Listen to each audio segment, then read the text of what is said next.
everyone, and welcome to another exciting episode of Mitch's Minute. Hey. Yeah, tonight we've got two awesome guests. We've got Amanda and Ron. It's me! I'm pretty right. regular at this point. Yeah. Ron's like way more impressive. It's one of those rare times where Ron doesn't have work like stupid early in the morning, and we can actually have you on. Yeah, because thank you, Martin Luther King. I also have the day off tomorrow, so thank you. Oh, excellent. Yeah. Oh, no. Boo. I know, that's so sad. I'm gonna. It's like, have fun being a nerdy-ass programmer.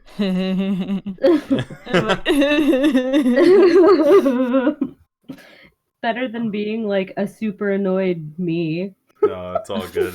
I'm like, ugh. Hey, before we go into the regular stuff this week, we got quite a show packed for you guys. How was your guys' weeks? Anything new happen? I don't know. I don't shit. normally ask that question, but like I was just thinking about it, you know. Yeah. Sorry. If you heard something just fell, so I'll just throw it. Okay, that's fine. I'll just throw it. Fucking, I got invited to go to a wrestling show and BarCon. Ooh. Nice. So Exciting. BarCon is 1/2 weeaboo, 1/2 alcohol, 1/2, and it's amazing. And I'm hyped. Oh. What was the other half? You kind of cut out there. It's anime, alcohol, and raves. Oh. Yeah. Damn. Oh my goodness. Yeah. So I'm looking forward to the wee party life. Yeah, do it. No. Jeez. Do it hardcore. I don't. Mm-mm. No, thank you. No, thank you. That sounds like it takes effort. Oh yeah. It's like a 6-hour drive from where I'm at. Oh, see, bro, no. I'm so impressed with you right now. I'm like, wow. Fucking gonna go 6 hours to just go fucking party it up in No. LA. Hell Lose yeah. my fucking mind. Oh, funny story. I'll be in LA in March. Oh yeah, what you doing there? So, my best friend lives in California, so I'm going to go visit them. Nice. Oh, that's awesome. And on Thursday of last week, it was my birthday. Oh, happy Oh birthday. damn. Yay! Ba, ba, ba, ba, ba, ba, na, na. How old you turn, birthday girl? I turned 30 because I'm old now. Oh, don't listen to what people say. 30 is the new 20. Well, as I was, the day came and I was like, oh shit, I've lived for 30 years. I didn't think I'd make it this far. Like, I thought I would have passed long ago. I was like, I survived. My dumb decisions did not end my life, and I'm very impressed by that. You're like, somehow I'm here. So, like, I don't know, like, but also I was thinking, I remember hearing, like, I distinctly remember a conversation I had with, like, an elementary school teacher, and she was like, bro, I'm 32, and I was like, oh my god, that's so, Because, like, you're 8, so your perception of age is skewed. Oh, yeah. My God. And one of my students, like, was like, oh, you're 100 today. I'm like, yep, you're right. Like, every day I wake up with boomer bones. Like, Boomer bones? I just wake up and a new boomer bone has, like, snuck into my body in the night. That's how it works, man. The boomer goblin sneaks in and he just takes my bones. and I'm like, Takes my soft, supple baby bones and replaces them with boomers. so I don't know. I turned 30 and then everyone's like, oh, 30 is the special birthday. What are you doing? I was like, I'm going home and making Mexican lasagna, and I'm going to eat it. That sounds fucking awesome. Yeah, it was great. And I was like, yes, this is fantastic. Oh, Fuck dude. yeah, being 30. Oh, man. I mean, So that was basically it. Yeah. So weeks. In order to explain my week, I actually have to go into channel news.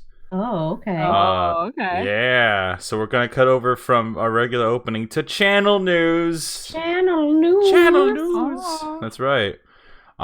So in channel news this week, I kind of have a little bit of an important announcement to make.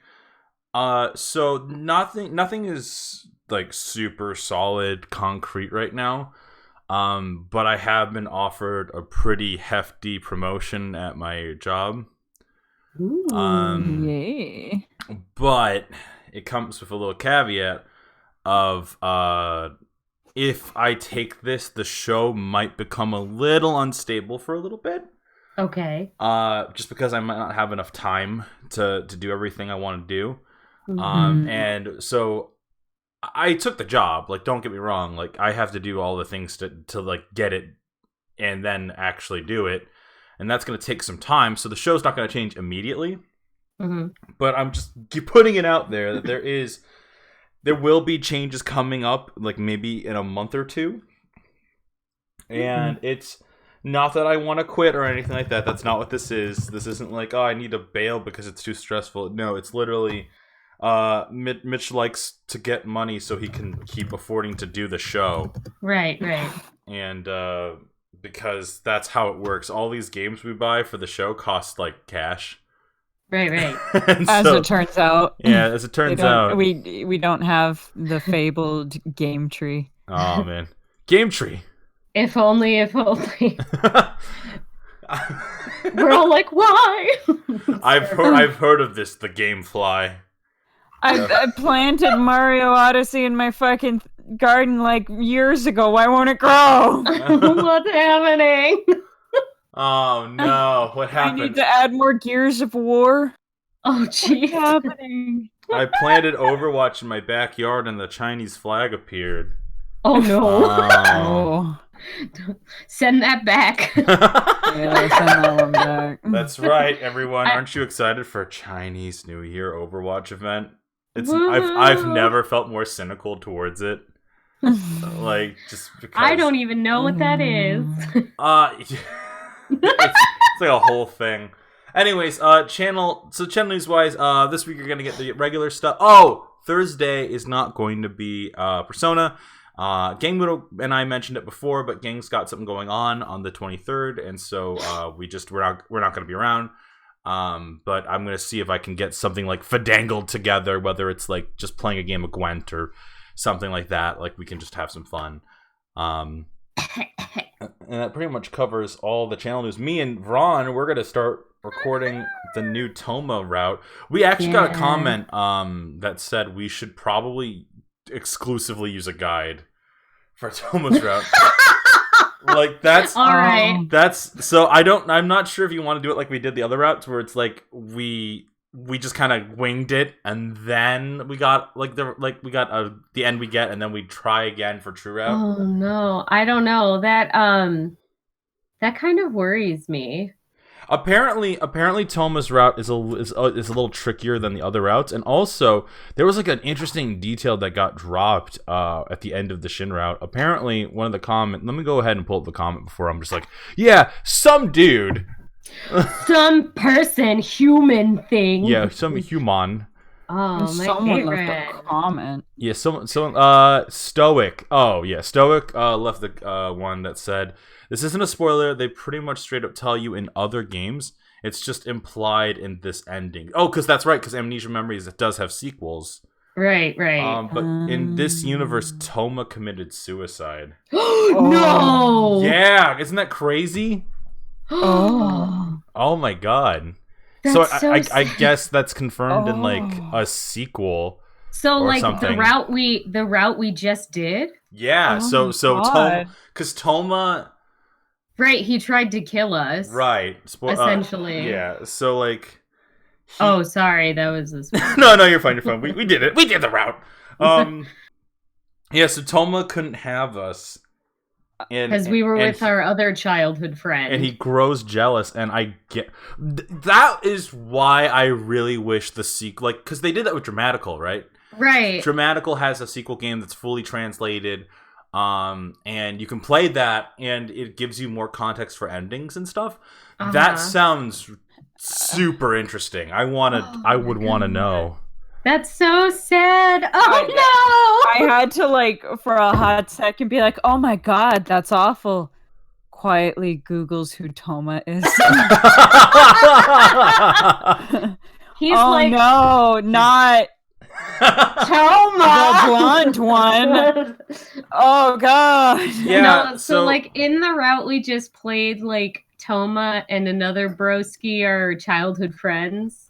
Mm. And the other broski is her boyfriend, because he was, like, actively pursuing us. Which, I mean, all right. And then Toma's just, like, politely trying to, like, passive aggressively say he likes us. Passive aggressively? It's not like I fucking like you or anything, Baka. Well, get out of here. It's literally it's the childhood friend who never could become more than that. Like, he literally says that in the route. He's like, Shin was able to do it, I wasn't. And so all that does is make me really wonder, like, how the other games, like, further those relationships. Yeah. And, like, that to me is, like, more interesting than, like, the happily ever after. Yeah, I mean, like, it just makes me continue the belief that we're a mantis shrimp and we eat our boyfriends because the friend zone isn't a real thing. So and you just devour them. All of your all of your current boyfriends. Yeah, I used to have a shirt that had, like, you've been meal zoned, and it had, like, a picture of a mantis shrimp on it. When, like, the friend zone was a big thing. There was this thing in Dramatical. I used to make a joke where, because it's like, I used to feel like, oh well, yeah, Clear and Alba are so sweet, but so is Kojaku and Alba. And, like, eventually it got to a point where I was just like, there's just, like, an Alba for everyone. Everyone gets an Alba. And then it's just like, hey, how come Mink has 2? How come he gets 2 Albas? It's like, I don't know. Who fucking knows? That's what happens when you rip off part of Alba and it'll grow back. Oh my god. Anyways, we've got some fun stuff to talk about today. Now that wasn't fun. It was awful. No, so Fire Emblem Three Houses got a DLC. It continues to get DLC. I think I'm not sure if this is the last one, but this is definitely like wait, what are we talking about? Oh, Fire Emblem Three Houses. Oh, okay. I'm sorry. So I was like, wait a minute. Yeah, we're just doing some game news section. Oh, yeah. I see. Proceed. Yeah, so there wasn't a real transition. So that's on me. But so it's revealed that there's a secret 4th house in 3 houses, and I love this. There was a hidden 4th fucking kingdom. Called the Sewers, and what you're looking at is anime Ninja Turtles. Yeah, no, they're the fucking, like, village hidden in the sound. The village hidden in the poop. No, so, like, my younger brother, when he was like, I'm gonna tangent real quick and then I swear I'll come back. Yeah, so, go. This is relevant. So, like, when I was heavy, like, RPing online and writing stories and writing fan fiction, which no one will read, and, like, I did that, my younger brother was young enough where he's like, I want to write stories, and so him and his friend drew, like, anime Ninja Turtles.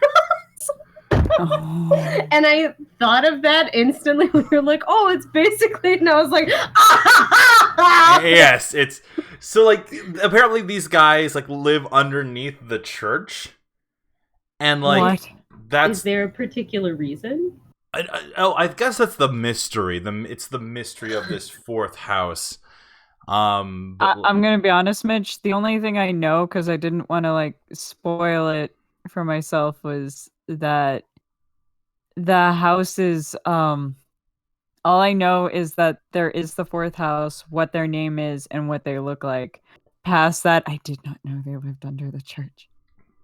That's my understanding. Apparently, there's something called the Abyss underneath the church, and the DLC will explore the Abyss. Well, if they're fucking Ninja Turtles, then That's right. I guess that makes sense. Yeah, I'm super excited for this, but there's a reason why today we're talking about DLC, and that is because there was two big DLC stories that happened in the 2 week span that we kind of had like a lull.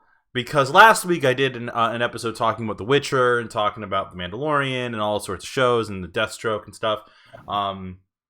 But this week I wanted to kind of cover the two big news stories, which was, well, for at least me.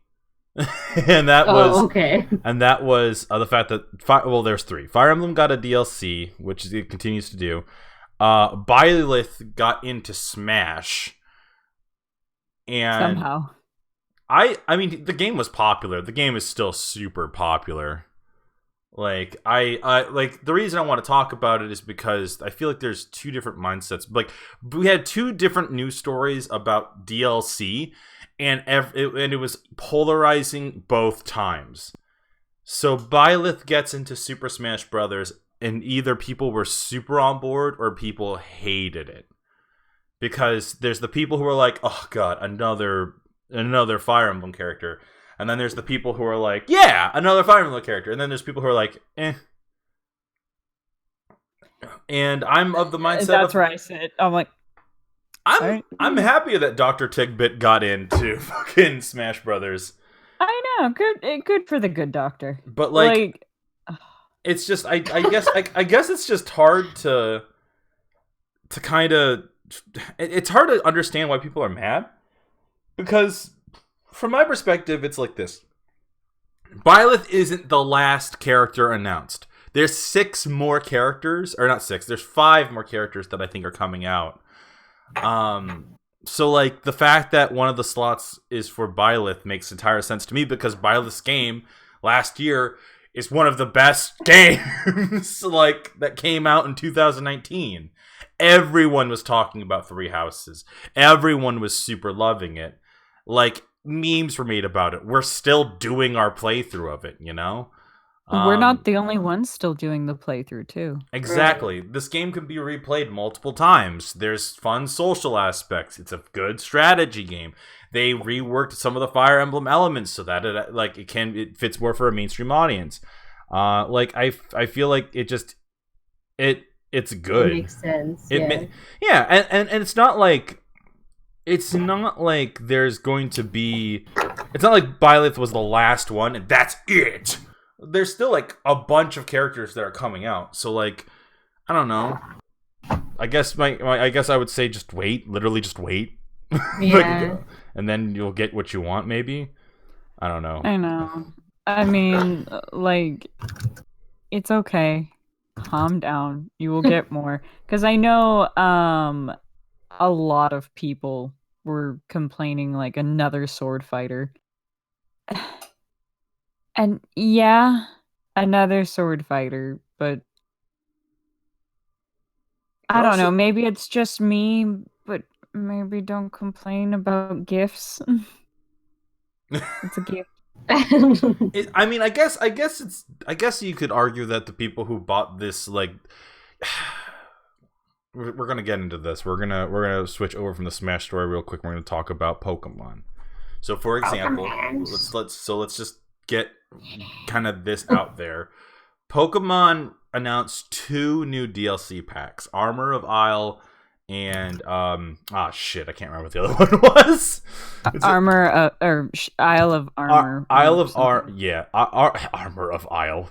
Isle of Armor, and then there was like one more DLC that came out that are kind of come out. One's coming out in the spring, and one's coming out in like the summerish fall. And the idea is that it's going to patch in the Crown of Tundra. Yes, thank you. The Crown of Tundra. So with these patches, there is the DLC. If you buy the DLC for $30, you can access the next set of gameplay. and more of the story. In addition to this, even if you don't have the DLC, the other 100 Pokemon they're putting into the game come for free. Yeah. Right. It's just gameplay that you're paying for. Yeah, you're paying for the like you're paying for new stuff to do. Right, but like the people who aren't interested in that stuff don't even have like, and they're only interested in the other Pokemon. They can still get the other Pokemon because the other Pokemon are getting patched in. It's like people are complaining about like, well, oh, we have to spend $30 to get like this DLC that should have been put in the main game. And like I can understand that argument that like a game should be complete when it comes out. I get that. But like 10 years ago, that's how it was.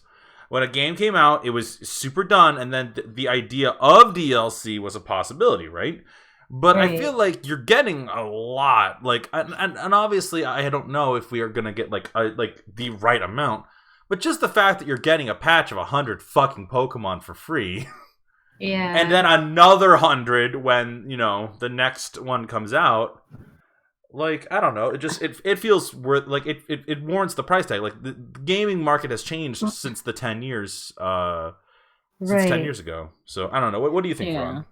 I mean, that makes sense. I mean, I'm not into Pokemon. I have only played original, like, Game Boy game Pokemon. So, that didn't come with an opportunity of growth. Like, that was just the game. You beat it, you do everything, and you're done. So, like, when I started playing games that had, like, extension packs, like, that was really exciting for me. Because I was like, awesome, now I can play this game and I'm not done. Well, like, on top of that, like, Pokemon has always been kind of, like, weird with this kind of thing. Because normally what happened is you had Pokemon Red, Pokemon Blue. Right. And then you had Pokemon Yellow. And Yellow had more stuff to it. Correct. Then you had Silver, Gold, Crystal. Crystal had more stuff in it. Every game had some sort of middle game or Ultra or something that added more content to it. So instead of buying a full $60 game, you can just pay the $30, keep all of your Pokemon, and simply progress to the next like stage of the game. Right. And like you and I have had this like conversation before, and Grozen even pointed it out. But the same people who are complaining about this game are the same people who willingly bought Ultra Sun and Ultra Moon, which is a $60 game for one new Pokemon. Yeah. Was it just one? It was one. What? More story. Don't get me wrong, more story, but you have to restart. You don't get to carry over your stuff unless you do like the Pokebank. And that sucks. Yeah, and it was just a hassle. You get one new Pokemon. You spent $60 for more story and one Pokemon. Right. Thanks. This is the preferred way. Like, this is, I don't know. To me, this is the part that makes sense. Like, this is the way that you would do it. And the fact that they're adding as many Pokemon as they are, like, is like, that's fucking crazy to me. Right. But like, I don't want to dwell on this too much. I just kind of wanted to bring it up that both of these stories were essentially two Nintendo DLC stories. Both of them were met with mixed reviews, but for Byleth's a character. It's cool. I like Fire Emblem, so I have my bias in the matter. But like, if this was some rando character, like if they added like, I don't know, Tracer, people would still be complaining. If they added Cuphead, some people would be like, why isn't Dante in here? Why isn't Waluigi in here? Why isn't, whatever? Like, I don't want to just be like, be happy with what you get, but like, come on, guys. Like, it's a whole nother character in a roster that I'm pretty sure, if I remember this correctly, is 70 plus characters.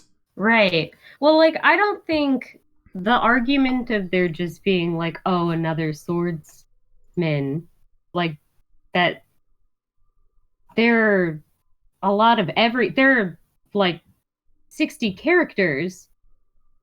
So like, what? Like, why are you upset? Like, they added a popular character because they're an industry and they want people to buy their game. And bitching about it isn't going to change it. I have Smash. I have Smash. Whenever a new character comes out, I'll play them for a little bit, and then I'll put the game down again. And it's been a vicious cycle of that for months now. Right. Well, like, I've never played Super Smash Brothers. I know Caitlyn has it, and Caitlyn plays it. But, like, not saying, like, I'm like, no, I won't play that with you. But, like, it's just not a game that I ever had previous experience with. But, I mean, it looks entertaining. Like, I don't know. Yeah, no. It looks like it'd be fun. So it's definitely like a great party game. Like, you know, you can get a bunch of friends over, play Smash. Right. So like, I don't know, like, why stop bitching? Like, just stop. Like, I don't know. Maybe it's because I'm 30 and I'm done with it, but like, shut the fuck up. No, I'm kidding. I just don't get it. I mean, I feel like at the end of the day, what it really just boils down to is that there's just like the way that they feel about like their favorite character is the way I feel about Relius Clover and Carl Clover, and how they're never gonna be in the Blaze Blue game that like I want them in. I'm like I feel that I understand it, but at the same time I'm not resentful about it. I'm like if like new characters are announced, I'm like, well, I like those characters. Or like, oh, you know what, it's not for me, but I'm okay with it. Am I bitter that Relius Clover is still not in cross tag battle? Yes. But it's only, it's only absolutely. Well, it's only because the other characters from like they have like almost everyone in there except for Relius. Except for your boy. Except for like one of my mains, and it's like driving me up a wall. Anyways, let's cut from the news and all that stuff today. We have a general topic today. I like to do general topics when we have more than two people. And it's something I am trying to push a little bit more. So we have a general topic because, hey, guess what? Before we get into the general topic, I want to put up the channel logo one more time. Hey, everyone. If you guys aren't part of our Discord, you guys should check it out because, hey, we're trying to make it a little bit more active. I know that we have been kind of, people might have joined and then they're like, well, you know, like is it really like these people are never on or whatever? We're trying to be a little bit more active. We're trying to have some fun here. I'm sorry. And after the podcast, I'm gonna probably hang out in the what is it, the corner lounge? Yeah. I'm gonna try to hang out for a little bit after the podcast. So if you guys haven't checked that out, go ahead. And the reason why I'm shilling our Discord as hard as I am right now is because on Wednesdays, Mondays, and Saturdays, as of right now, we do D&D sessions in there, and you can listen into when we're all playing. We tend to have like a lot of fun, and the kind of that us playing D&D has kind of led to this general idea. We've done this topic before on the channel, and especially during this podcast, but character creation. Kind of the do's and don'ts of character creation. We talked about this subject before, probably 6-7 months ago. And I feel like when it comes to characters in Dungeons and Dragons, or whether it's just writing writing in general, there's like a lot that goes into a character. There is no technical rights or wrongs about the creative process, but there are some things I feel like people should try to avoid. Maybe try not to steer in certain ways. Like you can, because art is an expression, and you can do whatever you want with your art. But I feel like you can get more mileage out of certain techniques or certain ideas than like, let's say, like, you know, than some of the things we might present today. So before we kind of go into the general topic of character creation, I do want to ask Fran, you haven't been here for this conversation, but what are some of you've been RPing for how many years now? So I started like writing stories and role playing online when I was like 12 or 13 Oh on wow. over Neopets.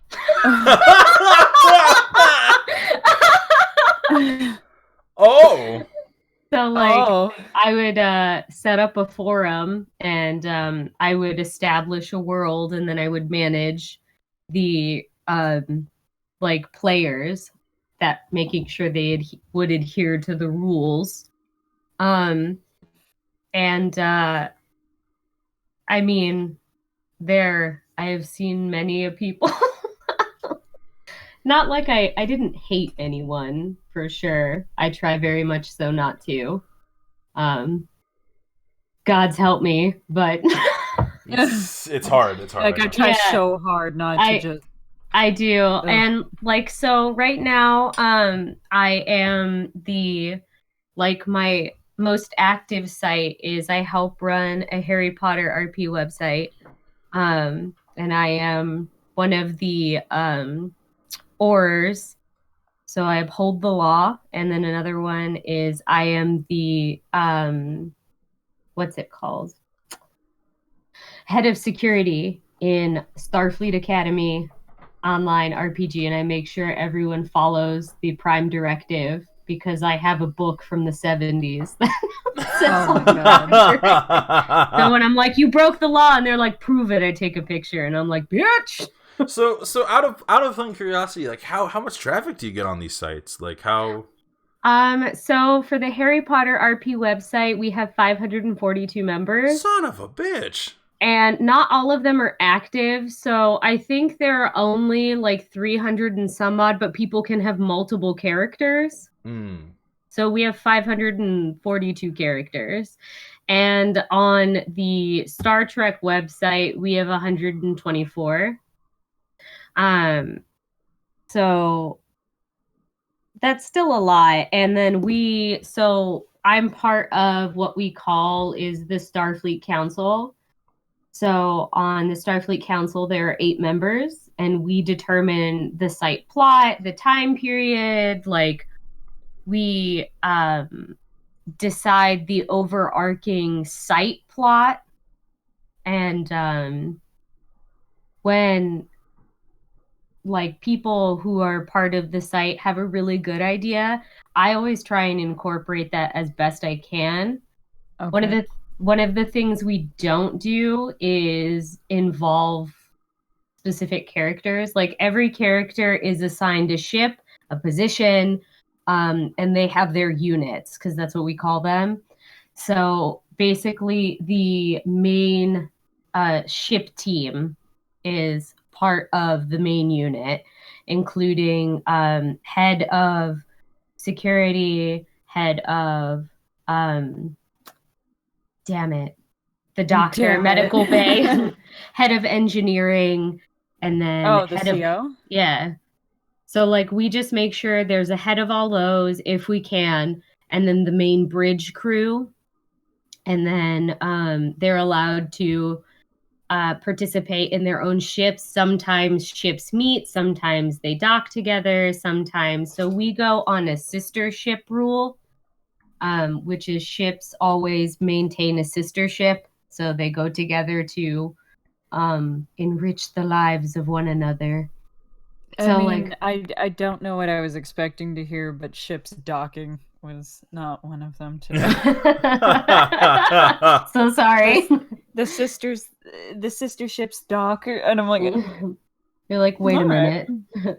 No, that's shut up, Amanda. No, I'm kidding. You don't know. So like in on the Harry Potter website, I go like right now I'm part of like the ministry, but like I've gone off and on that website for a few years. Okay. Because it ebbs and flows in who holds power. And if it Oh. gets too clicky, I bail. That makes sense. I'm like, I'm out. And then they're like, oh, where's this person? They made really good plots. And then they'll ask me back for a while. And I was like, hey, guys. One of the I guess like one of the things that I've had the most trouble is when people expect their character to be completely part of the main overarching plot 100% of the time. No. Like that's really hard when people are like, "Well, how does this affect my character?" I'm like, "Well, it may not, but That's up to you. right, like if you have something in your backstory that relates, a bridge member, like something, then it may, but if it doesn't, it doesn't, and that's okay. You have your own relationships and you should be really pushing for your own plots. Like this is like an elaborate world we're building. And when people try and make their characters with super specific things but don't lack qualities in other places. So they're like, my character can tell the future, and I'm like, okay. But they're also a woman and super pretty and very smart and very charismatic and all. And they're like, all right, calm down. Like, you can tell the future. What else? Like, you know, there are ebbs and flows, so you can tell the future, but she's kind of clueless. All right, I'll give you that. Like, that's okay. Or like, we particularly have a problem with that with the Harry Potter one because everyone wants to be a fucking animagus, and they're like, my character can turn into an animal. I was like, okay, no. That's the old Twilight RP. Yeah, so like, well, it's already noted in the lore as a super rare gift. So if 29 people can do it, then it's not super rare. Then it's not at super all. rare. So like, it's explaining that to people, but also like, so we break it down as like, kind of like how in D&D you have character traits. Yeah. We have it as like skill traits. So there's potions, there's spells, there's transfiguration, there's all the classes, and you get a broken down of those scales. So you get like a 9 and a 10 and whatever. Because you start off, I think it's 28 points, and you can sort them as you see fit. Okay, point by. Right, we give you points and you can sort them. So like some like dude wanted to be like, okay, my character can tell the future. And I was like, cool. So you need to put 20 of those 28 points in what's it called? It's called something prophecy or whatever it's called. You need to have 20 points to do that. Yeah. Because you're also like 11 years old. So like 11. Yeah, so like he's like, my character inherently has this gift. I'm like, that's awesome. Then you need to put all the points in your character's shit at everything else. Do you? Yeah. So okay. So not to interrupt. No, you're fine. But I'm talking a lot, so feel free. You're okay. You're okay. That's the whole point. That's the whole point of this. Yeah. It's a talking show. So as it turns out, it's funny that you talk about like this idea that like everyone wanted to be one thing, right? Yeah. A while back in an MMO, me and Amanda used to play called Ep59. I always take big breaks from it until the big patches come.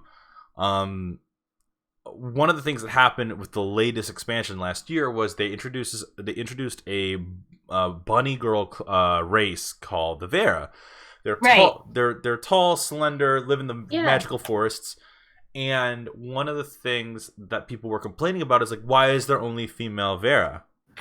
And the lore reason is that like a male Vera being born is like a 1 in like 10 million. It happens like so rare that when it does, it's like a big deal. Right. Yeah, they're essentially Amazons. Right. So to have a boy with them is crazy. Yeah. Yeah. I mean, I get that, but everyone wanted to like be them. Yeah, and so like there was actual arguments about like, well, I want to be a bunny guy, and it's like, yeah, but you would be breaking pre-established lore. Like, you know, it's not like that's great, but no. Like, and that's kind of like one of the big the bigger no's, I guess, not to kind of get into that automatically, but one of the bigger no's I have is like, if your character would be an exception to the rule, I would rather you not. Like, Right. I'd rather you not be an I think it's 1,000 times more interesting to see a character that plays with expectations than it would be to watch someone who's like, well, I know it's like, what? It's classic Naruto, right? It's like, you have a Sharingan eye, Kakashi? Only the Uchiha can have a Sharingan eye. How did you get yours? Right. Well, you see, I bitched out the DM until he gave me one. Right. And you're like, calm down. It's like I think Naruto terms are just the way that like I start describing things when it's like, because it feels like a lot of people have a general idea of what that is, or even Dragon Ball Z, or hell, even Harry Potter. Sometimes it's like not everyone can be the boy who lived. If you if you really want to make an interesting character, make something that like works and fulfills maybe like fulfills like a specific goal in mind. Right. Yeah. So like usually my rule of thumb is like, if you can truly justify and it makes sense, then I am more than willing to give you a thing. Then if you're like, oh, this too, and I'm like, no, you can't. Like there was I don't know if either of you know about Harry Potter. I really like Harry Potter, but like there are the Vela. Excuse you, what is happening? Hold on. Something started playing on my screen. Oh no. Aren't the fuck, it's Right. literally been so long, and I only knew about them through like fan fiction. Weren't the Alright. Vela like vampires or something? No, they're like nymph-like creatures. They have like golden hair, skin, and they're beautiful. So it is like, yeah, a lot of people made either Harry or Draco them for some reason. yeah, no kidding. And so like there's lore. There's lore that there are no male full Velas, period. There are none. They don't exist. They are only female, and they only have birthed female Vela. They are self-procreating race. Okay. Period. And there are many people who are like, well, I'm a magical male Vela. And I'm like, no, they don't exist. They're like, they have to, because how would they have babies? And I was like, they're clones of one another. Like they are legitimately, and the only male Velas that exist are like when they're 1/4 Vela. All the half Velas are all girls, period. And like the author has not given an explanation of why this is, it just is. And I have no explanation other than I'm not going to deviate from that. Like, it doesn't make sense to, because then unless you have a complete revised lore, and I'm not doing that. Yeah. Oh, God. Like, that sounds like a fucking nightmare. Yeah, so like that's happened a few times, and I'm like, I'm sorry. And then like they're like, you are blocking my creativity, and I'm like, yes, I am. I very much so am. But I you're live also for that. not doing yourself any favors. Groans and says it's magic. Ain't gotta explain shit. Where are they posting? Oh, so there is in the chat. So if you go to the YouTube channel, the videos, I have the chat up for that. Yeah. Oh, just kidding. Never mind. Yeah. But I mean, like, and I guess that is a justification. But unless you have a completely written, perfect, revised lore, I'm not moving, because I'm not doing that. Sometimes I'll let it slide. Like sometimes if there's a character who like, it's like, oh, long ago they only taught, like, especially when it comes to like forbidden arts, right? Right. It's like I'll go through a very specific example. I did a one-of in which a character essentially said, well, hey, I want to know this technique. but it's only passed on from like one person to another person. I'm like, oh, so like Sith lords, you know, like Right. rule of two, you know, that kind of stuff. And like they sat there and they explained to me the reason why it worked. And the more I listened to it, the more I could tell they really, really wanted this. Like, right. And I'm like, okay, so I kind of workshopped it with them, and I was just like, all right, so let's say it like this. So instead of being like only you learned this, how about we have some fun with it? So the person taught. It's a chain of a secret forbidden art that can only be given from one person to another. But the person who taught you is kind of cheating. So there's a danger to it, you know? It's Right. like it's like I'm being actively taught this by my master, and I'm not your master, I'm your friend. Right. And I'm scribbling down my notes and giving it to you, and that's who you are. You're the friend who's getting it piece by piece. There is a danger of you getting in trouble, like, and that could be a whole story thread. To like when coming from not even just a dungeon master's perspective, but just from a story writer's perspective, like that small change adds a whole level of danger. Adds a whole level, like you could do a whole arc about like it's like you go talk to your friend to get the secret technique, and he doesn't show up because he's fucking dead. So like because they know that he's been telling you, and so now you've got to now you've got to be like watching your back or something. Like like there's if you can. Oh, go ahead. No, go ahead. If you can, my perspective is if you can. Sometimes it's too ridiculous. There are times where it sounds too fucking stupid, or not even stupid. It just, like, you set rules, and then they immediately try to break one of those rules, or try to make an exception to that rule right out the bat. Right. And, like, that's when I'm like, But, like, if you can sit there and you can explain it to me calmly, mind you, about how you want this kind of thing to work, or how this can be, and I can sit there and like be like, yeah, I can twist this or change this, and it can make it more interesting, Right. Then yeah, because like, especially when it comes to like at least the Dungeons and Dragons experience, or at least like the tabletop game experience, it's a collective writing project, much like probably how RPing is. Right. And so. It just, I don't know. It definitely feels like it's very much dependent on the players, and I feel like also just come from a DM's perspective, try not to fight your DM too much. Like, don't fight them. Yeah. Like, not to be a dick, but a couple years back when I first started this, when I first started DMing, someone had like tried to actively fight me on something. Yeah. And I was like, well, I changed a rule, and I know that you're technically supposed to be able to do this, but for the sake of narrative, and to kind of increase the danger of the scenario, you can't do it. They're like, yeah, well, the rule book says. I'm like, yes, I know what the rule book says. But please stop.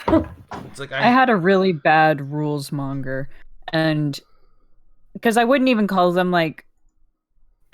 No, a rules lawyer is more accurate, because they don't really care about the rules unless it directly affects them. And so if I made a mistake when I first started DMing, it quickly became I'm going to point it out because it benefits me. But if it was the exact same rule and it negatively affect them, he had no fucking interest in mentioning it. Right. And he would do that all the time. Captain Pick and Choose. Thank you. Yeah, basically. Even to the point where, like, he was like, oh, well, I all I did was read books. I just read books like crazy. So therefore, I know what a T-Rex is. So therefore, when I polymorph, I can turn into a T-Rex. And I was like, first off, no, you fucking can't. Second off, who said T-Rexes exist in my world? You're assuming a lot. Yeah. Jeez. So, like, don't come at me with the T-Rex.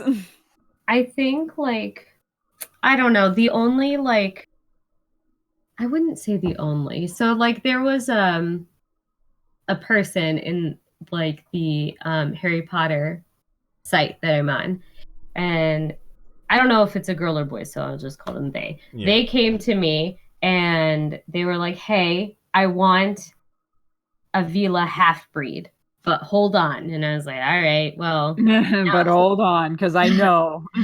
I have to listen to this." So the way that they presented it was like, now they are male because they are transgender. So they were born a female, but in the world of magic, fuck you, and now I'm a boy.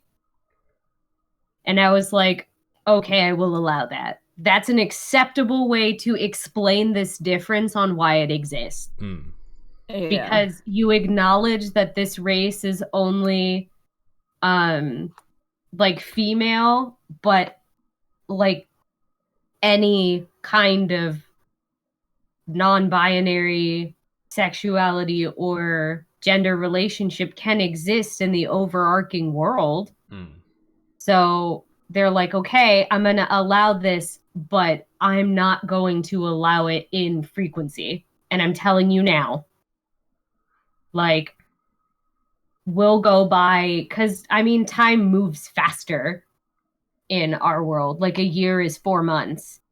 Yeah. So, like, you know, I'm like, we're not having, like, you can have this thing, but if anyone else asks you, they don't get it. So you are the snowflake of this generation right now. Like, You're it. and I don't know how to like present that any other way. Like, I'm not saying like, oh, like that wouldn't exist, because in a like giant universe, who the fuck am I? It makes sense. Yes, tell me storytelling lesbians. Tell me Go team. Go team. So like, I don't know, like I think that is probably the one instance, and then like even so they were like, I'm not having fun with this character, so delete them. Because everyone's just mad at me that I got this thing. Yeah. And I was like, well, I'm sorry they're mad at you. It was a really good idea, but then I deleted the character. Like, I don't know what to tell you. I allow people things because they appropriately justify them, and if you can't, you don't get it. And that's the I'm sorry, go ahead. Oh no, I was just gonna ask. So we've been kind of chatting about general stories about our positions as DMs. And just we're like just being the leader, or in your case the leader of like two separate groups of our peers. So let's kind of get into character creation as the do's and don'ts. Oh, right. That was like the main topic. It's been 50 minutes. We've been at this for some time, and I think we should probably get to the actual topic. Right. Sorry. No, you're fine. So let's start with don'ts. What are some things? Let's start negatively, but like take each one of them. So if you have a don't, try to then turn it into a do. So like, right. I'll start off. Don't try for I'm gonna go with D&D specifically. Don't round all don't how do I word this? Don't be afraid to have negative stats. Yeah. I would say if anything, I encourage, as a DM, I encourage at least 1 or 2 negative stats, and then do specialize your character for a specific task. So for example, we have a campaign starting up this Wednesday, and I've been getting a lot of questions from all the players, about what we can do, what we can't do, all sorts of stuff like that. But one of my prerequisites is I'm using the standard 5e stat array, but I changed one stat. So for those at home who don't know what the standard stat array is, when you're building a character sheet and you don't really want to have the players roll their stats because, right, it can wildly vary between players, the stat array goes 15, 14, 13, 12, 10, and 8. Meaning you can put those numbers anywhere. But what I did was I turned one of the 10s into another 8. Right. Which means when they go to roll for specific rolls, they're going to have a -1. The reason I did that is because for this specific campaign, everyone it's a thieves and robbery kind of thing, and I would rather have it so that like, oh, my job is to be, the brawn of the operation, or I'm gonna be the brains. So the brains shouldn't be that strong, and the brawn shouldn't be that smart. And I feel like that it helps kind of even out the team, so everyone feels like they have their own specialty task or their own niche that will like bring to the table, while also not overshadowing other players. So like I said, don't be afraid to have negative stats, because if anything, those little screw ups, those little mistakes that you make, especially if you're like me, it's like, oh yeah, watch this.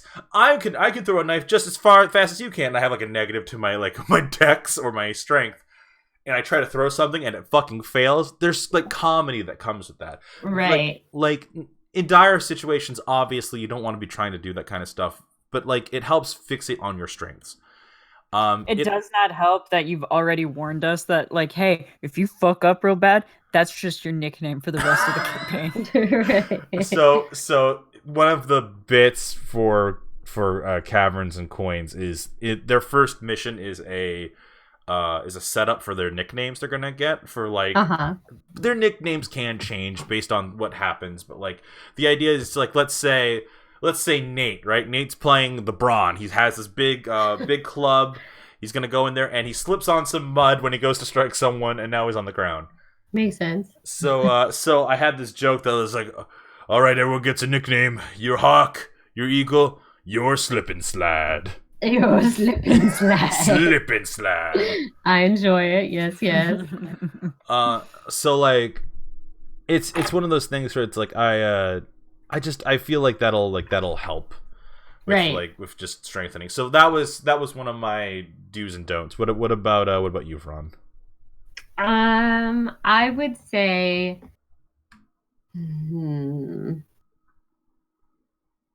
do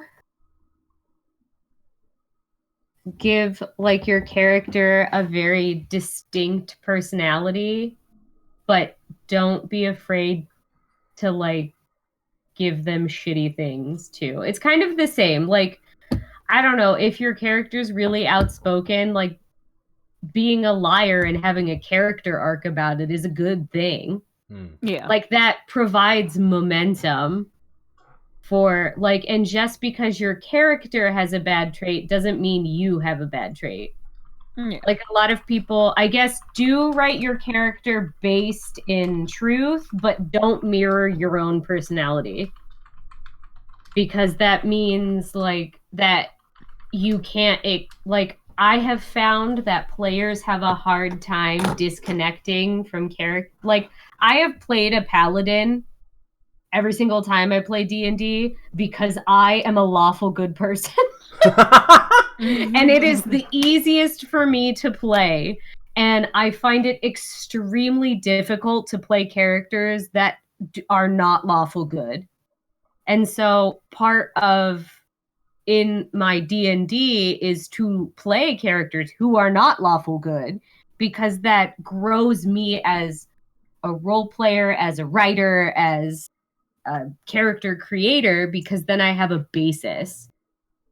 And use it as a place to experiment. And if like someone is like, I don't know if that matches your alignment, and then you're like, oh shit, like I have to rethink, hold on, because I am a lawful good person. So I'm like, this is the easiest thing for me to respond with being like, no, you're breaking the law. But that's against the rules. But like, if my character is like, a neutral or some other alignment of like moral stray, like that's really hard because it's not something I typically do. So do take risks. Don't be an asshole about it. The end. There you go. Well, like if someone is like, hey, is that actually part of your alignment? It's not because they're being a dickhole, and if they are, you punch them in the mouth, but brought to you by Veron. Don't be a dick. Don't be a dickhole. But like, you know, it's the people I play with, thankfully, are very kind, and they know that I am an inherent lawful good person. So anytime I go out of bounds on that, they're like, hey, I don't know if that's part of your alignment. Can you rethink that decision? And I'm like, damn it. Let me be lawful good. I just want to be a good person. There's so that's like there's like a whole thing with alignments and how people like. I was always told alignments were more like guidelines than strict like rules sets.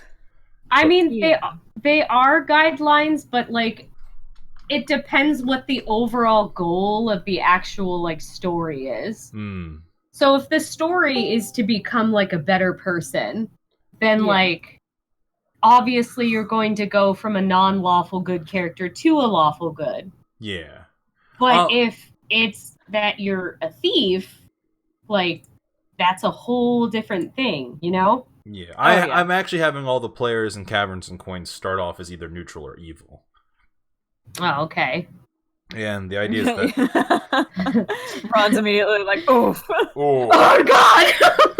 So, by the way, for those who heard the Discord sound effect, yes, Josh is now in this character creation. We've summoned Josh. Yeah. Oh, disgusting. Say my name 3 times. That's right, Josh. Josh.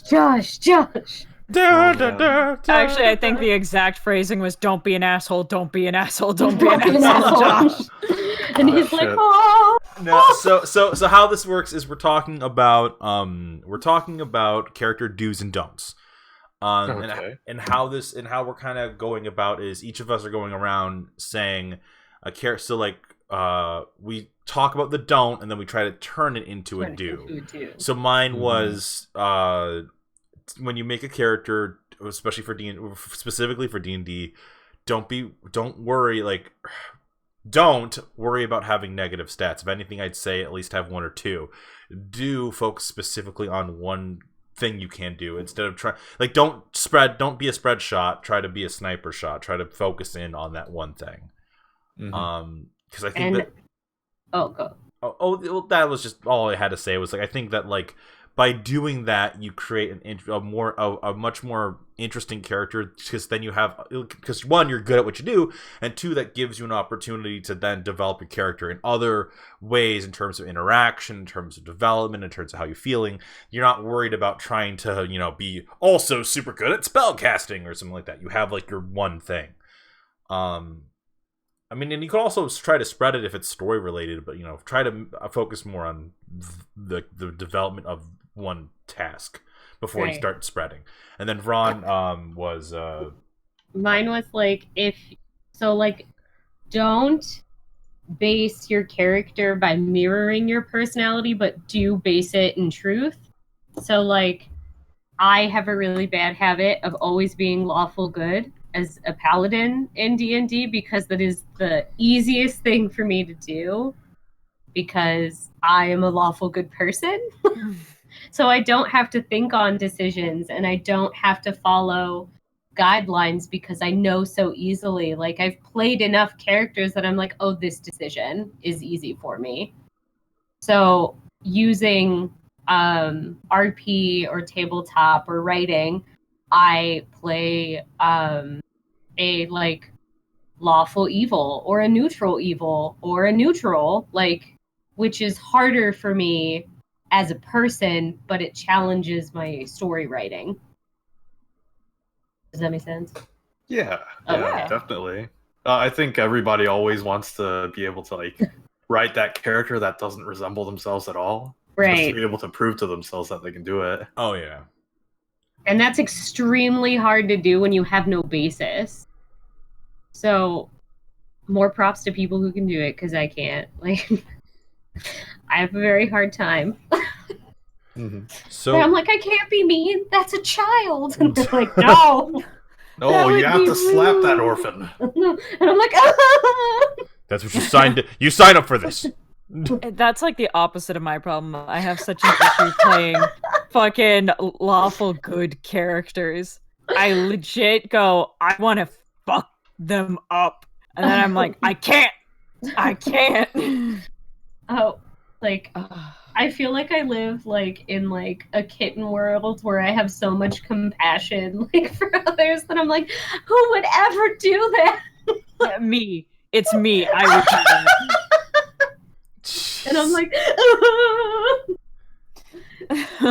like every single one of my characters simply, well, not all of them, a lot of them are like a nice chaotic neutral. A lot of them either fall into evil or chaotic neutral. A handful of them I've tried to go into lawful good, and they just end up as these very sweet, I feel like kind little muffins. yeah, And I struggle the whole time.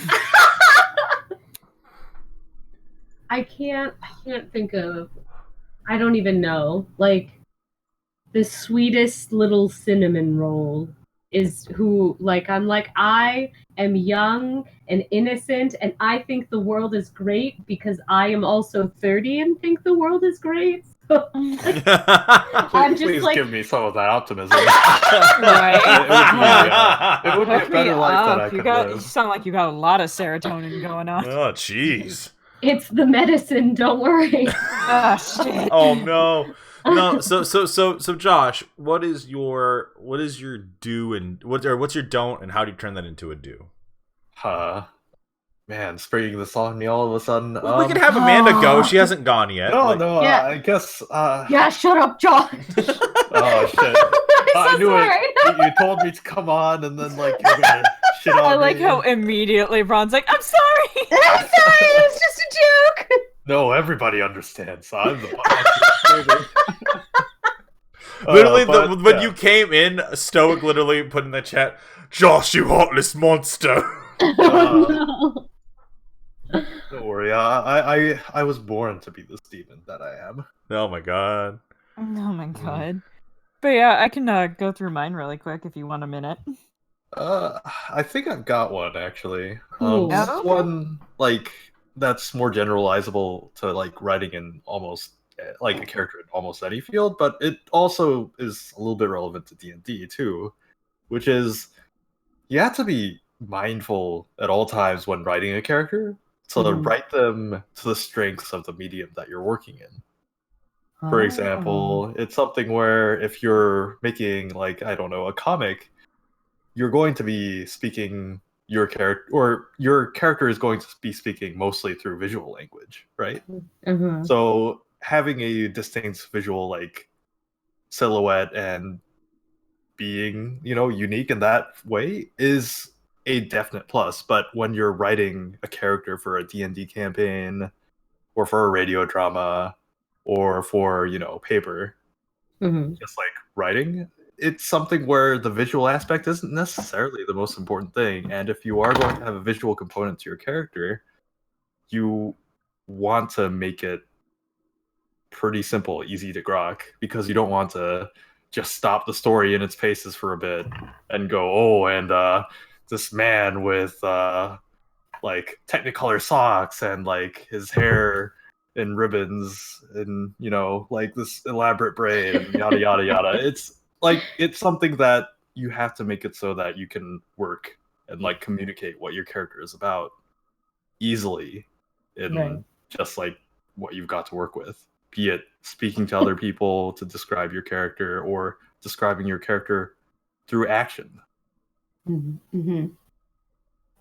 Okay, that makes sense. Yeah, because I feel like there are a lot of people who like when they write their characters, they just like pick up traits and like put them together like it's a Mr. Potato Head, and it's like, oh, like I can see what you're going for there, and it's cool and all, but it's something that I don't know if it necessarily is really effective like in this setting. So give me an example specifically for like something for role playing. So for role playing, it would be like having, I guess it's like backstories with like a whole bunch of very minute particulate details that like it's sort of like making a collage when like you're usually supposed to be able to like sort of like most of the time it's not really relevant, right? To like what you're doing as far as role playing goes, because most people aren't carrying the entire baggage of their entire history along with them. Or like in writing, for example, it's something where it's like I used to struggle a lot with this because where I learned to like about storytelling and stuff was mostly through like manga and anime and film. Yeah. So I operated very visually, and I had a huge struggle with like separating the visual component and realizing, oh, the visual component of storytelling isn't actually that important when you're just Yeah. writing words on a page. I also struggled with that. Yeah, no kidding. That explaining like how someone is dressed is less important than like describing how they act. enter the room. Yeah. Like that was a very hard thing to overcome. And it's like about turning your internal gears in a way that it jives with what you're trying to work with, I guess. Right. Because at the end of the day, creating a character in like TNT is basically just doing storytelling cooperatively with other people. Mm-hmm. But yeah, that's my don't becoming a do. Yeah. How about you?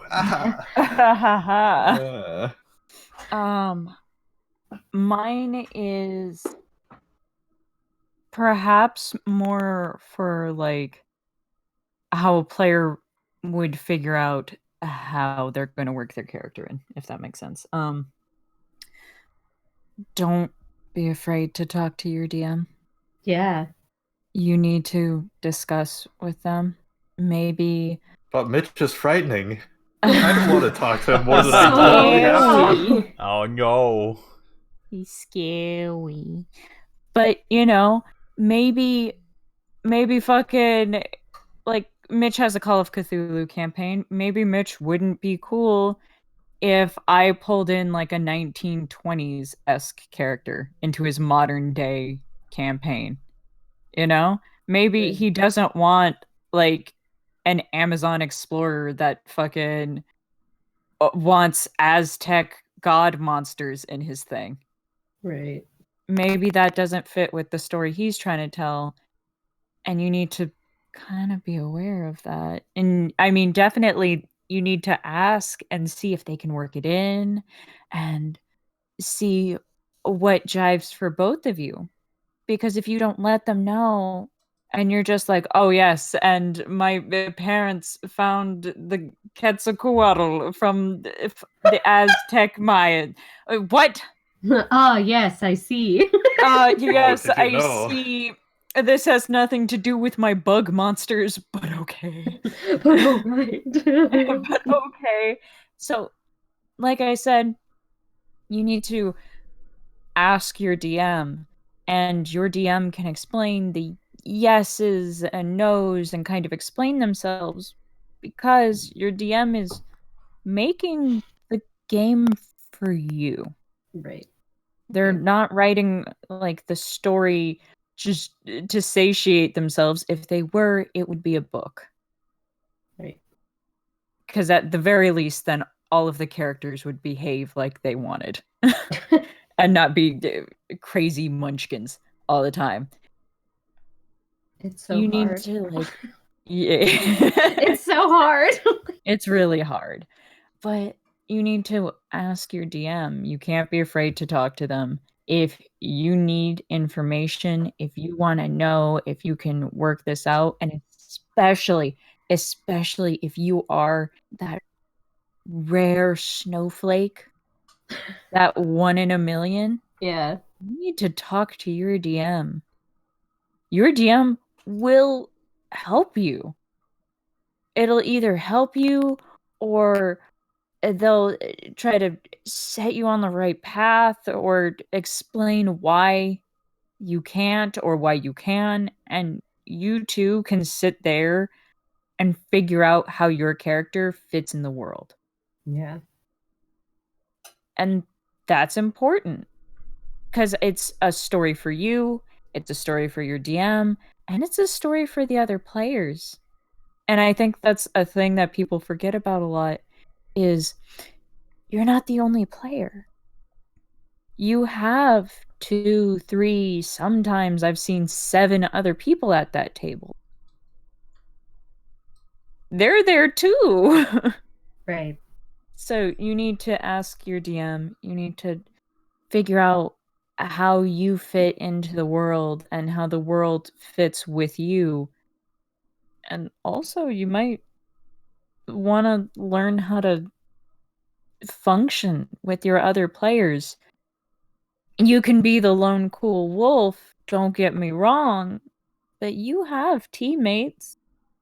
You have other players at that table that want to have a good time, and they're totally down to work with you. If you're down to work with them. Right. But I'm so edgy. But I I'm, cooperate with people. but Oh. I'm the snowflake. But I So one good round, everyone. That was each one of those was very helpful. I guess I would want to ask, like, is there any, and this is, I don't want to be like mean spirited. That's not the point of this. But is there any like examples you can list off about, like, maybe an example of something that was like, of something that like is like a red flag in your mind to, like, if someone's talking to you about it? Like once again, this isn't supposed to be mean spirited. This is just supposed to be like, hey, each one of us has some level of character creation experience, and I've been a DM for almost 3 years now. And you know, Veron's been RPing for a decade. so long. For forever. For 5 ever. God. I think like during I'm an Uchiha, all right. I think I pulled up the chat because I like to look at it. Yeah, that's good. It's good. I think one of the things when I ran a tabletop RP of Star Trek, because I am a nerd, and we went on our 5-year mission, there was a character who desperately wanted a, like, in Star Trek, there's an alien race just called the Q, and they're essentially gods. Yeah. Like, they can mess with time, space, like, and they're gods. And he's like, there should be one, and I should play them. And I was like, absolutely not. You will not.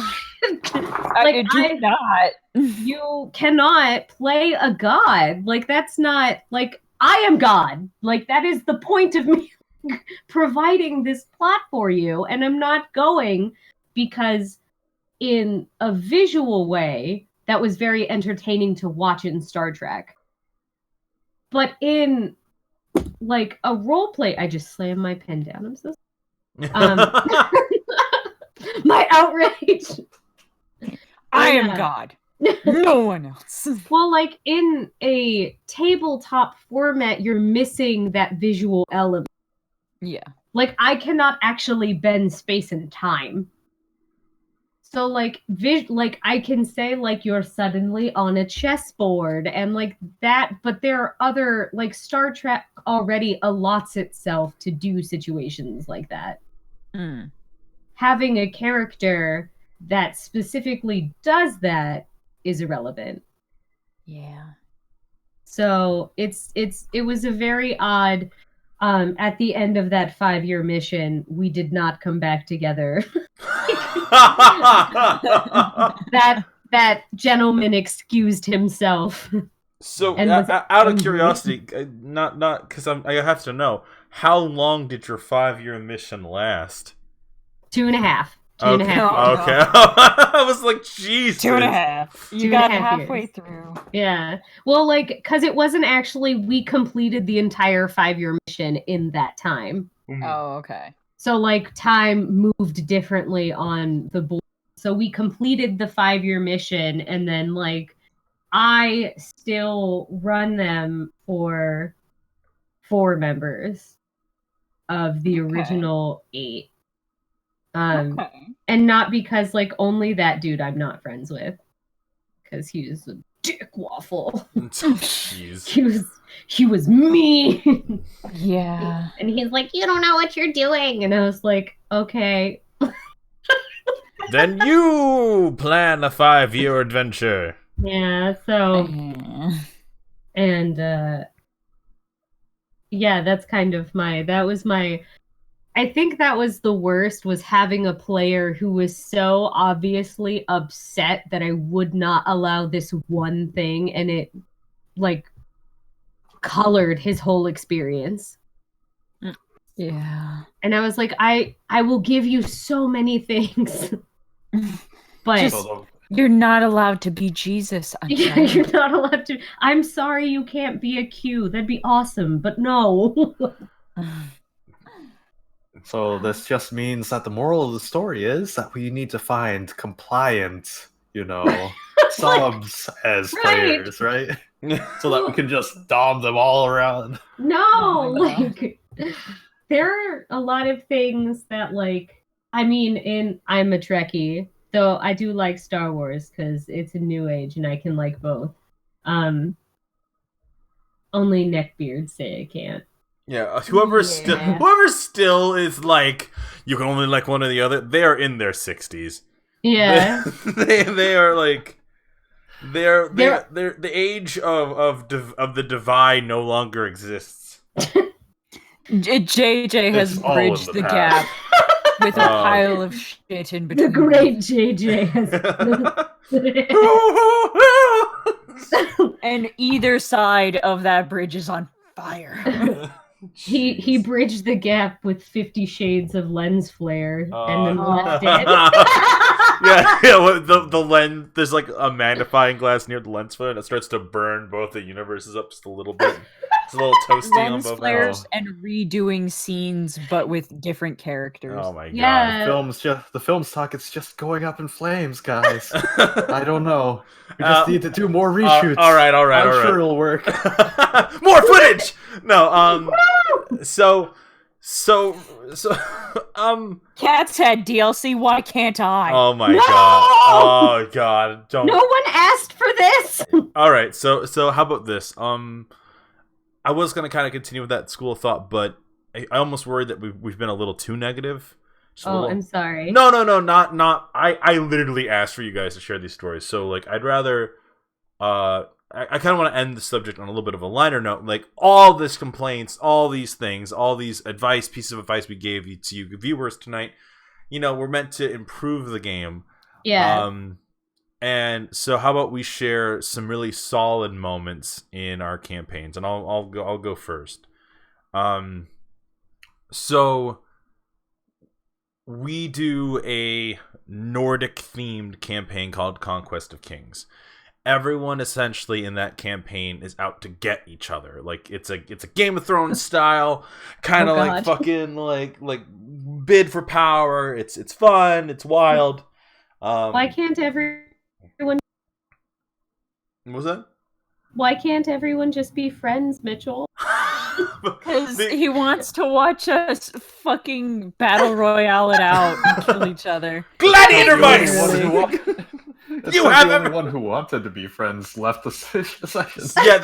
Yeah. So, but before she did, before Gang Mudo left the session, her character was one of the most interesting characters I've ever had in a campaign, because my prerequisite for Conquest of Kings was this: your character has to have a drive to be something more than they are. Everyone starts out as farmers, right? Farmers and blacksmiths and all sorts of stuff, and then the idea is that you build yourself up. And I thought it would be really fun to essentially have a campaign in which you're constantly not just plotting against each other, but you also have to work together to get some certain things done, but also know that at the end of the day, only one person can win the campaign. It was supposed to be an experiment that's gone on for like 6 months now. Oh, geez. Because no one wants to pull the trigger. No one wants to cast the first stone that will kill the other person and then start the Right. avalanche. So essentially, what had happened is the reason I bring up Gangmudo is Gangmudo's character Sigrid was the most passive character. Look, Gangmudo didn't listen to me when I said, "Hey, you need to make your She character." did not care. like she. I think what happened was she had this vision for a character, and I've been there when you have a vision for a character, and despite some of the prerequisites, you just want to make your character and you want to have fun with them. And so Sigrid was this character in which was very passive. All they really wanted to do was just have a farm and take care of her brother. She had like 3 little brothers. And that was her character. And in every situation, without fail, like, it's like, oh, they're in their first encounter, and it's like, oh, the guy that the NPC I made that, like, is supposed to go with them into the creepy elf woods. Or like fucking oh no, a stone troll has like taken him into a cave. We have to save him. What does everyone prepares for combat? Everyone's like, oh, I'm gonna try to take my big fuck you axe and try to smack him on the back of the head and sneak up behind him. And what does Gangmudo do? She literally walks up to the stone troll, pulls out a yam, and is like, do you want this? I'll trade you one of these for my friend. And the stone troll, I had not planned this idea that this was going to happen. And so the stone troll kind of looks, and I'm like, yeah, I'll take it. Fuck it. And he puts his hand in the fire, lets it like burn, and then takes a chomp. Oh, so good. and then he just hands the friend over, and they walk out of the cave. Right, like you do. And this was constant in a barbaric land of war and glory, and pillaging, and pillaging, and Gang's character would literally just be like, all right, I'm going to come with a very passive way. There were situations in which everyone had to fight, don't get me wrong, Right. but like, she would always come up with a thing that I never would have anticipated. Right. There was a berserker, who wore a beast's mantle upon his head and felt the rage of the blood moon. And Gang used a mage hand to snatch his wig, and he lost all his power immediately and died. Ah, I see. And I'm like, I tied all his power to that mantle. Oh well. I was about to ask if she would win the pacifist run in Undertale, but this guy died. So unfortunately, Gangmudo had to leave that campaign just due to schedule conflicts. But that was, to me, that was one of the most interesting characters I've ever had. Was just in it because they had done something I never would have expected. So that's kind of the super positive beacon to me. Yeah. What about you guys? I've kind of told you about my one of my players. She's a bard, and I just adore her and her bard so fucking much because she's not horny all the time. That's good. It's great Yeah. because the stereotype is that they're constantly horny. Right. But her whole thing is she grew up in a tiny town in which she and her family owned a magic shop, or not a magic shop, a music shop. Mm-hmm. And passing adventurers would come in to buy their bard new instruments because they either broke during battle or they needed a new one or whatever. And these bards would tell her these grand stories about their adventures and how they slayed dragons and won the hearts of thousands, and they fought and defeated all of these things, but what she wasn't aware of was that they were lying. They didn't do it by themselves. Sometimes they didn't even participate. They're just telling the story. And she didn't realize that. So as she grew up, she wanted to be that bard, that glorious bard who could protect people and who could run in and save like towns with like the power of her magic. And now she's on an actual adventure into a dangerous area, and she's quickly realizing, oh, they lied to me. Mhm. And it's sad for her because now she makes like intelligent rolls to remember the stories, and she always has to weigh out, well, okay, I have this information from these stories that these bards told me, but is it real? Were they telling the truth or were they lying? Mhm. And I really, really like her bard because her bard's just like, well, I don't give a fuck if they were lying or not. I don't care. I'm going to be that bard. I want to be that hero that runs in and befriends everybody and makes people happy, and she goes out of her way every town she goes to because they're all these decimated, ruined towns in which like the villains already won. And she goes in and she'll play songs for children, and she'll go into taverns and try to uplift everybody there. And she's essentially become like a bard of lore, Mhm. and she just will try to befriend literally everyone she can.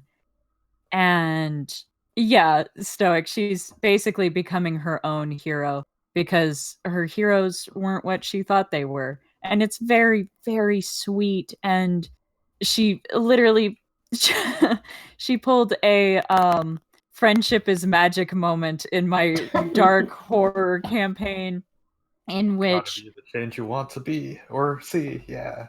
yeah, and she's like, I gotta do this, and I'm gonna do this with my friends. Oh, And jeez. I know, it's so It's so sappy. amazing. It's so sappy and so sweet. And she's like, her character was in this bad spot in which she was seeing a vision of a possible future in which her friends died and she died. And she like grabbed their hands and held them as like she watched herself die. And it was just such a good RP moment because she starts crying as she's talking to them. And she just gets like so in the moment that she just is crying and they're crying because this is their friend and they're sad. And they don't want to like leave each other, and it becomes like such a sweet moment after I like chase them through a fucking evil temple and fucking almost ate one of them and basically harassed them, and they just wanted to be together as friends, and it was just so fucking sweet, and I wasn't expecting it at all. I was like, oh, I just wanted to scare you. Oops. Joke's was- on me. Joke's on me. Now I'm crying. And it was like such a somber moment for all of like the other players because she's crying, and literally like a lot of them weren't super into RPing, but in that moment they were like, we got to do this. We got to do this for Neri. And I was like, oh, oh God. It's- So I played myself in that moment, but it was such a solid, sweet moment. And God, it made me love her and her bard so much. Aww. So it was great. yeah. We've been going on for some time. Does How that, dare. Ron? Do you have a story to share? Let Josh go. Oh, Oh man. I am definitely Oh. not quite as storied as you guys when it comes to tabletop. I'm something of a neophyte. But I guess as far as like an interesting character experience goes, I think it's probably one of my first. Mm. I chose, like, we started out a session just to like get a feel for it way back when I was in college, and like I chose to be a geriatric wizard with dementia. And since everybody was starting at level 1, my excuse was, well, yeah, I used to be a pretty hot shit back in the day, but I'm old. I'm forgetting stuff.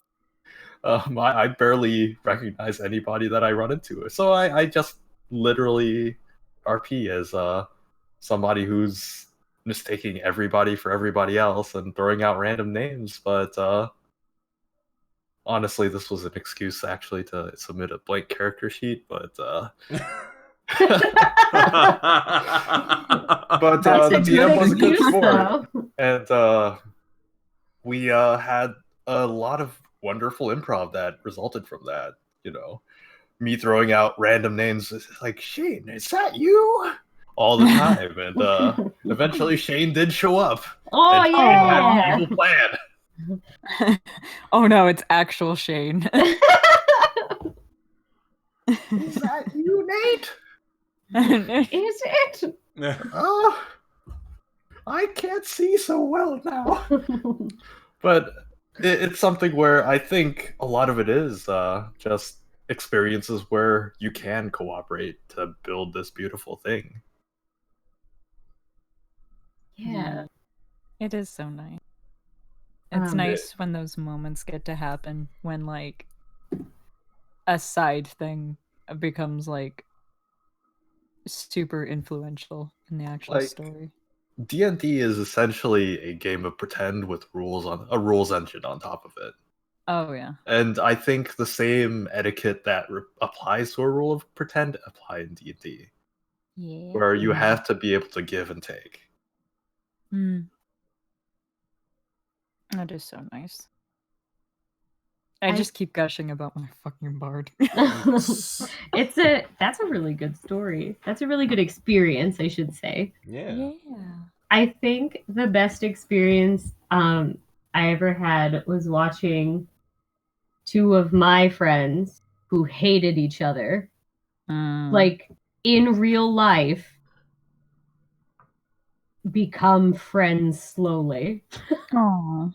Like, That is- because like as like I'm a pretty intense friend haver, where I'm like, you're my friend and now I walk with you and all of my friends are your people are like, whoa there. Like, calm down. So like I have my friends and we came to do my Star Trek 5-year mission, and I specifically made these people captain and first officer because that would mean they would have the most amount of interaction. Because I was like, I don't know what your guys' problems are, but you're gonna fucking figure them out. And watching them, even though they weren't happy about it, work together and slowly over time, like, understand and become friends from it. And like, that was very meaningful. And I know, like, that wasn't my intention. Like, my intention was just to see what would happen. Maybe the one time I was like chaotic something. Like, that I was like, I wonder what would happen if these two people, mostly because like there's an element of drama yeah. in like Star Trek that has a lot of political intrigue, and I would put it under court intrigue because there's no like other way to phrase it. So it's like, oh, I'll just put these two characters who are based in truth for them, and saw how they interacted, and they became really good friends. And that was, I was like, yay, friendship, be friends. Be friends. So Mitch, I don't know if you saw them, but they were two women who went to my wedding, and they hung out and talked all night, and I was like, oh, they're still friends. Yeah.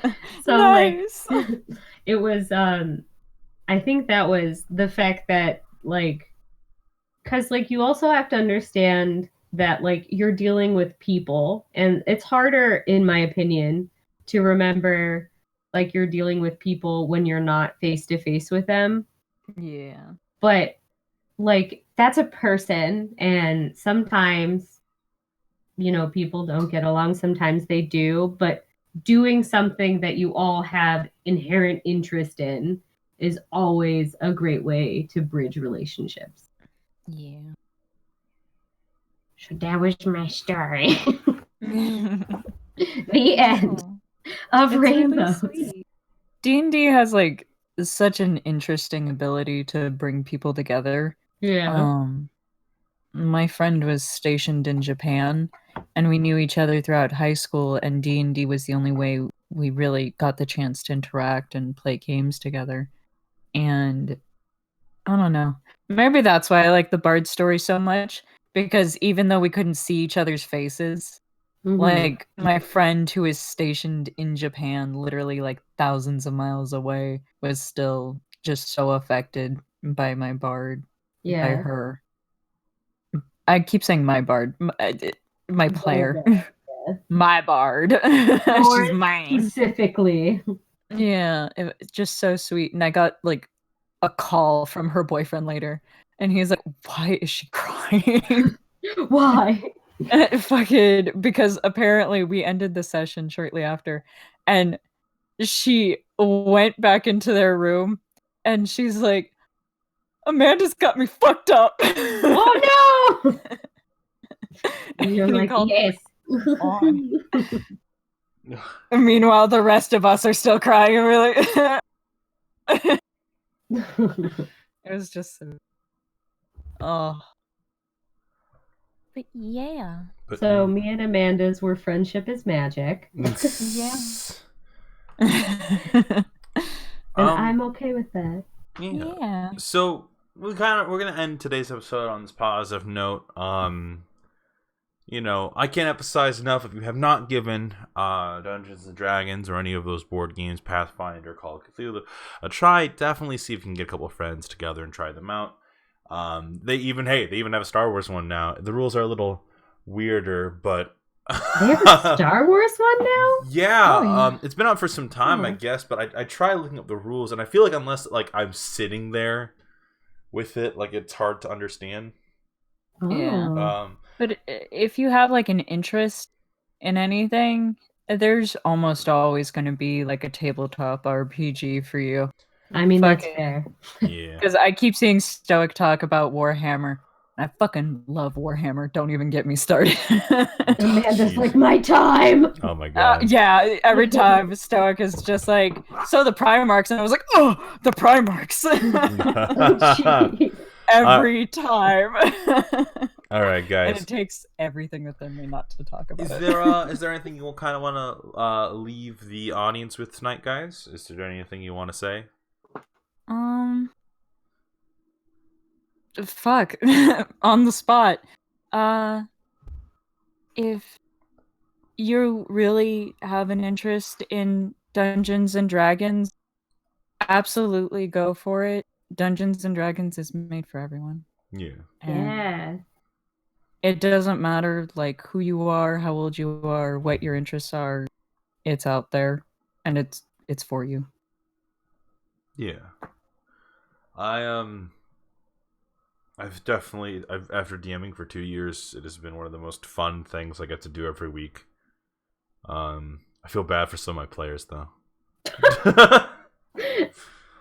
Thank you. I feel bad for like Josh.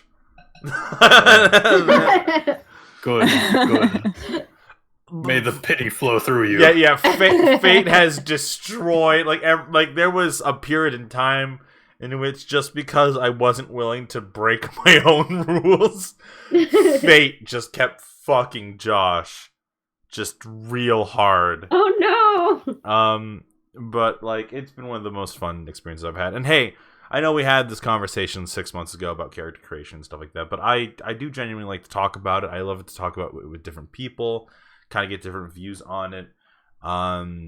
And yeah, so anyways, guys, if you like this video, go ahead, give it a like, comment, and subscribe, and all that fun stuff. And we will. I will be in the lounge chat for a little bit after this. Just writing out some stuff for my session for tomorrow and Wednesday, as well as getting everything ready video wise for the rest of the week. Stoic asked Q&A. Q&A. I mean, Yeah. I guess. Q&A for like what? Us? Do you guys actually hate Josh that much? No. I would never hate anyone. Whoa. It's okay. You don't need to lie for my sake. Is the Q&A in reference to like? It's not a reference to right now. It's a reference to when we go in there. Yeah. I see. Yeah. Yeah. Yeah, we can do that. I mean, that's fine. Yeah, that's Yeah, fine. we can do that. Yeah, but like, yeah, so, like I said, if you guys haven't also joined our Discord, go ahead and join it up, yo. We're trying to stay a little more active, and if you guys are active, then we'll try to be active, you know, that's... Yeah. So anyways, guys, we'll catch you all next time. We'll Next time. See you soon. Bye.